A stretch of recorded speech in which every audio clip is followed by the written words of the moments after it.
is a dynamic patron of the arts and matriarch of the Latin American art scene, a visionary whose generosity is reshaping Los Angeles. Ella Fontanals-Cisneros has elevated the city's creative spirit in ways that few ever dream. In partnership with MOLAA, the Museum of Latin American Art in Long Beach, Cisneros and her foundation, CIFO, are empowering a new generation of emerging Latino artists in a brand new exhibition called Tierra Cifrada, or Coded Earth, that explores identity, social change, and environmental transformation, a testament to Cisneros' commitment to cultural institutions like MOLAA, at a moment when supporting diverse artistic voices is more important than ever. Ella Fontanals-Cisneros. She is today's LA Story. Hello, everyone, and welcome to a really great edition of LA Stories. I'm Giselle Fernandez, and I'm here at MOLAA, the Museum of Latin American Art, surrounded by such beautiful artwork. And I'm here with one of the most significant art patrons in the world who's done so much for Los Angeles, especially significant during these political times that really threaten arts funding and visibility for cultural institutions like these. It's an honor to meet you. Thank you so much. Well, you are an extraordinary, not just arts patron, but entrepreneur, businesswoman. And I want to talk to you first about receiving MOLAA's prestigious Legado Award for all that you've done and surrounded by the artists that you have so supported. What does it mean to you? It touches my heart to understand that Latin American art is in the forefront of so many minds, even here in the United States. The arts here in California are very strong. You have an arts foundation, CIFO. In collaboration with MOLAA, you identified 9 Latinx artists to create works, not just to be displayed here at MOLAA, but also internationally. Talk to me about these artists. This particular collection is called Coded Earth, attacking things like social justice or sustainability of the planet, using really interesting multimedia, digital, and earthy methods to bring their creations to the forefront. Talk to me about what most impresses you about their work. For sure, when we look at this art, and we look at many different things, we look at how responsive they will be to any of these issues which are so important, political and also environmental, but also how do they impact other people looking at it. For example, one of the artists, she's from Santo Domingo, working with clay and with ceramics. You see the roots of who she is and where she's coming from immediately. It gives you the opportunity of really bringing the viewer to a depth inside of who they are, where are they coming from, etc. And there is a lot of political things. We have one of the artists, it's very political. She's showing people in the Andes kidnapped or because they were in a political situation. So you will see in the exhibition lots of all these things and people talking about the earth and the human being in this planet and why we should keep, the planet safe. So the artists are always talking about the culture of today and what's going on in their environment around them. How important is that? The art can transform lives, can transform cities, can transform the life of people. We've seen it in Cuba, for example, how all these artists went into the street in a place that, your voice cannot be heard ever because there is a lot of controls, and they're all in jail. But they have done something that impacts the world. Everybody knows what's going on there. And you were born in Cuba, you emigrated during the revolution to Venezuela, and you've seen the political and social landscape change in both of those countries because of political turmoil over the decades. How have the arts, would you say, from your experience, transformed some of those difficult moments for society? It depends. When you are in a country in which there is a lot of control, and it's difficult because they tend to immigrate. People, when they cannot use their voice, they leave. It's something sad because the sensation of being a group is lost. The only way that an artist can really make an impact is when you really have a democracy and when you really have a space that your voice is heard. then change happens. But when you are, persecuted and this and that, it's kind of difficult. It's very difficult. And you're here at a difficult time supporting Latinx artists and this new emerging generation of artists at a time when Latinos in Los Angeles and America need that voice. What is the power of the arts for a community that right now feels at risk? What we're doing with MOLAA and with CIFO now is giving that opportunity for the voice to be heard, You're here in Los Angeles, in which, you also have problems here. But you see these brave people talking about, the impact of what they're trying to do and how that makes other people think. So maybe, who knows, what we're doing here might have a very strong impact in the group of, community of artists here in LA. And institutions like MOLAA, struggling for funding? The problem is that culture is the first thing all governments cut. They don't see that culture is the continuity of who you are, and that is the history of a nation, And this nation is being built by people like, the Latin American. The Latin Americans are the biggest ethnic group right now in the United States, more than 70 million, and growing. We have a National Latino Museum that's trying to be built and constructed in Washington, D.C. that's facing some real challenges as well. Because it's all politics. That's a problem. Look, we had an exhibition from Cuba that it was wonderful. The Smithsonian calls it, the history calls it, there is a problem, government problem with Cuba right now, and they don't want any exhibitions on Cuba. They stopped. They said, forget it. The government told us because we give money to the museum, no Cuban. It was a fantastic exhibition. And how do you feel about that? It's dangerous because I feel that then where is freedom? Where is freedom of speech, freedom of who we are and why, You expect this in Latin American countries. Did you expect it here? No, not at all. For me, it has been a surprise, a shocking experience because of the things that are happening. That this is a country that has always been center, and center is good for everybody. And now suddenly we are all to the right, all to the left. And you come from oppressive regimes in your history from Cuba and Venezuela. People are becoming here in the United States extremists. And I see my friends leaving the country and I say, why? It's because they feel that it's not the same society as, where they grew up. What, in your view, is the greatest gift that Latino artists can offer this city, right? And what's at stake if those voices are diminished or not seen or heard or expressed? The artists can, with their art, can make a statement and say, we're here and we're here to stay. And we're part of this city and we're part of the nation and we will stay. I belong. I belong here.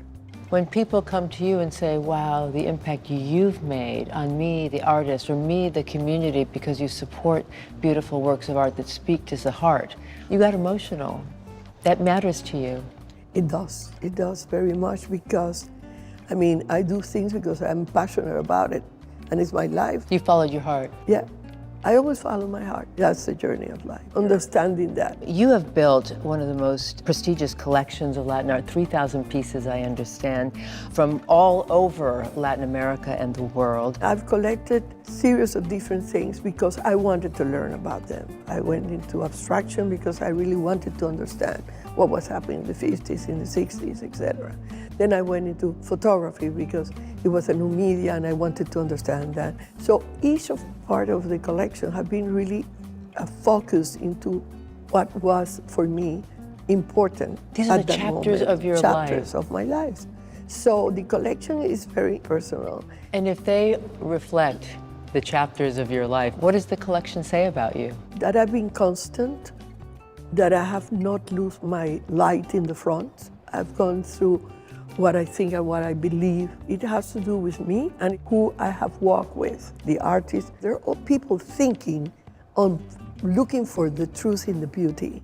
I've loved, the time spent with the artists. I've loved what I've learned from them. It's a search for something that really helps you, your insight go, wow, how beautiful this is, how wonderful, more than the ownership of anything, because the ownership has nothing to do with that. It's what it evokes in you. It's what you feel, it's what it makes you inside. Wow, this is beauty, you know? Sounds like Isn't the Da it? Vinci effect. You know, Isn't we're it? looking for the innovation. Innovation, the perfection in that. And we're surrounded by art, you know, everything around us is art. That's how What you we- see the world. Of course, you know, everything, this chair, the things that surround us, somebody thought about them, you know, somebody had the idea to make them real, you know, but it was an idea first. It's extraordinary that a woman from Latin America has been able to build what you have. And we're going to get into all that you've been able to do as a result of your tenacity and grit when LA Stories comes right back.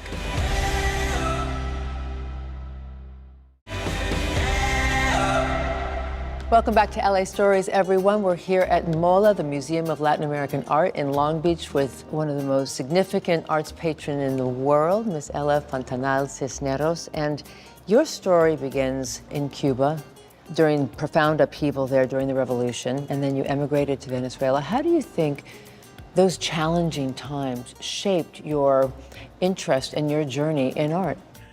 Well, originally, when I was 12, I wanted to be an artist, and my mother, of course, yes, sent me to school, you know, to draw and everything else. But then we went to Venezuela, exiled. I was 13 years old, 14 years old. My father died a year after. We stayed, and we had to start working at 15. So I started working at 15. Yeah, I heard you taught English. You taught water ballet? That was the only thing I knew. I was doing water ballet and water sports, so I started teaching water ballet and water sports and swimming. You lost your father early during that really transitional time in your life as a teenager, moving from one country to another. How did having a strong mother who had to take a helm at a time when Latin women were not doing that, how did that impact you, do you think? Well, you know, my big problem was that she was crying all the time, because in reality, she's never worked in her life. And suddenly she had these two kids, so we were on our own. And for her, it was such a shock. But I said, well, okay, you know, this is what we have to do. Let's go and do it. I did everything I could to make money. I created a small boutique, took the rights for the name in Venezuela. You knew how to do that as a young girl? Yeah, I had not 1 cent. I went to New York, and I stood up there and I said, I own the name in Venezuela. I want to do this and that, but I need credit. We need $100,000 of credit. Imagine. And they gave me the $100,000. And my partner, she was looking at me like, she's crazy. You're a manifester. From the very beginning, where do you think that came from? Oh, gosh. You always believed you could. I always believe I could. You captured the attention of Osvaldo Cisneros, this business magnate tycoon, multi-billionaire, made his fortune in media in Latin America and the Pepsi bottling company. Yeah, it was very funny because I didn't want to go out with him. Why? Why? Because he looked like a nerd. I look at him and he was coming, you know, green pants with something else. And I was like, you're not going out with this guy with glasses. And I said, no, forget it. And he insisted. He insisted until he found a way to go out with me, insisted. And then I started to fall in love with him slowly. And I saw, you know, his heart and how good he was. And he was very intelligent and bright. And I said, okay, we can change the clothes. We can change his looks. And that's what I did. What's interesting to me is that you're married to a very wealthy guy, but you insisted on working. This is very unique for women in Latin America. I never stopped working. At that time in Venezuela, women not working, and I was working, making money. And I said, no, I'm not going to stop. I want to be here because I love you, because this is my family, not because I need anything. You know, you can want everything, but you don't need anything. You know, that's a different thing. And you were very successful. You made $1 million on your own. That was important to you. Why? It was important to prove, in a way, to him that I could do it, you know. And also, I learned from him a lot. I learned how to read balance sheets and how to manage a business. Many things I learned from him because I didn't have the opportunity before, but I learned. And then I used things. Was it hard for you as a woman? Did you have a lot of barriers that you had to push through? Oh, many. in Venezuela, it's not like today, in which, the woman's right is, what are you doing? And I can go someplace and tell you're sexual harassing me or something. You couldn't, There was nobody to really help you or take you through that. You have to be your own strong person. But yes, it was kind of very difficult. And you're a trailblazer in all of this. You think things have changed now for women? And if so, yes. how much? Yes. Oh, yes, it has changed a lot. It has changed a lot. Women now are in the forefront of businesses, and in Venezuela too. I always say that intelligence have no gender. That's what has to prevail. I always tell women that we are all God, aren't we? We all have that little spark inside of the essence of the Creator. So what stops you? You can do anything in life that you want to, if you really want to. This is your life. This is what you're doing for yourself. The only decision making in your life. After 30 years of marriage, you divorced Osvaldo. How did that change your life? Suddenly, I was on my own. Suddenly, I was free for everything. We stayed friends till the last minutes of his life. Somebody asked me, what do you feel now that you have the power behind you that Osvaldo represents? And I said, who cares? I'm my own power. I am not giving up anything. I continue working and doing what I wanted. Mainly with the focus on art. Right, that's my passion and what I love, and what I love to do. It's not lost on me that MOLAA is run by mostly women. Women, how wonderful that is. That resonate with you? Oh, very much, very much. We're going to get more into what you've learned and what you share to empower others, artists and women and the world, when LA Stories comes right back.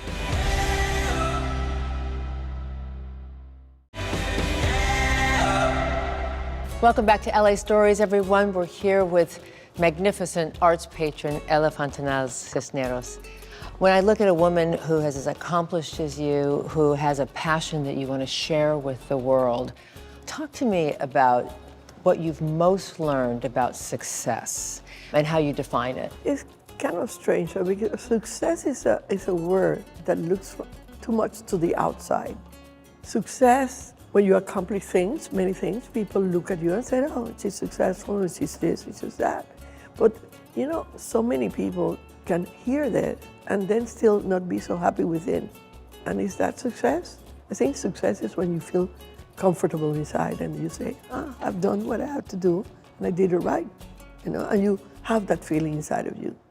It's not the approval of the outside, it's more the approval of oneself. What's your advice to young women, Latina women, who have a dream and want that kind of self-security to be able to take those kinds of leaps and risks, to trust their voice? Perseverance. Even though things can change in your way, you have to continue. If your insides are telling you that's the way to go, no matter what happens, you have to continue. Continuity and perseverance in what you think is right will take you to success. Period. I started collecting Latin America originally until the year '89, in which I stopped because I was very touched by the problems in Venezuela with kids on the streets, etc. So for 7 years, I was trying to find who I am, why I'm here, what I'm doing, what is my mission in life. So I founded different foundations to help the kids on the street, to help things in the hospitals in Venezuela, and also another foundation in the United Nations, into solving all of the problems that we have around the world. So finally in '96, I came back and I started collecting global art, I said, I can do also philanthropy in my own passion with my own things. And, Ella, you're an extraordinary woman, you're a mother, businesswoman, entrepreneur, philanthropist. When you think of everything you've done in this incredible art collection and partnering with MOLAA here to enhance their mission, what do you hope your legacy is? Well, when you get older, you start thinking about that, How can something that it took me so many years to collect can be kept together with a lot of care for the future generations? Because that's the only way, if we keep them, that the generations of the future would be able to see them and enjoy them. And that's important to you. And that's important for me. Yeah, yeah. Well, you are emblematic of not just the possible, but sharing passion and empowering artists and entrepreneurs and businesses to be their best. Congratulations on your award from MOLAA. You're truly an inspiration for so many. Fontanals-Cisneros, muchísimas gracias. A ti, a ti. Felicidades. Thank you. And thank you for watching another edition of LA Stories. I'm Giselle Fernandez. We'll see you next time. Fantástico.